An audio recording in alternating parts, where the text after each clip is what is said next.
সবার আগে এই কারণটাই নিয়ে আসা উচিত, নারীদের সুরক্ষা নিয়েই আমাদের বিধানসভায় প্রথম ইস্যুটা আনা উচিত যে নারীদের সুরক্ষাই চাই।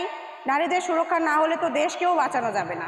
আমরা দেখতে পাচ্ছি যেমন আমাদের বিগত দিনে আমাদের এই পশ্চিমবঙ্গে বা আমাদের এই কালিয়াগঞ্জে অনেক ঘটনাই ঘটে গেছে।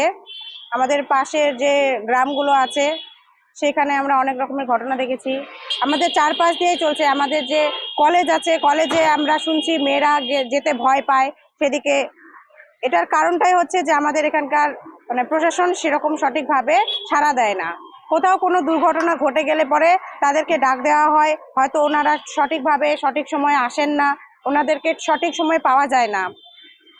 সেদিক থেকে দেখতে গেলে আমরা বুঝতেই পারছি যে আমাদের এখানে নারীদের সুরক্ষা নেই। মেয়েদেরকে রাত্রেবেলা ছাড়া যায় না। বাবা মারা অনেকেই বলেন যে রাত্রেবেলা বেশি দেরি করবি না, 9টার মধ্যে বাড়ি ফিরে আসবি। এই ধরনের পুলিশ ঠিক মতন কাজ করে না। যদি পুলিশ ঠিকমতো কাজ করতো তাহলে কালিয়াগঞ্জ থানা আর ভাঙচুর হতো না। সেটা তো আমরা একাই দেখিনি, অনেকেই দেখেছে এবং অনেক নিউজ চ্যানেলে এটা এসেছিল কিভাবে কালিয়াগঞ্জ থানা ভাঙচুর হয়েছিল।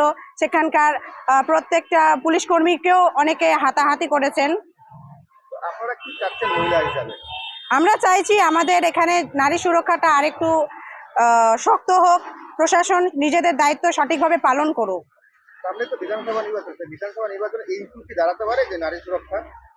সবার আগে এই কারণটাই নিয়ে আসা উচিত, নারীদের সুরক্ষা নিয়েই আমাদের বিধানসভায় প্রথম ইস্যুটা আনা উচিত যে নারীদের সুরক্ষাই চাই।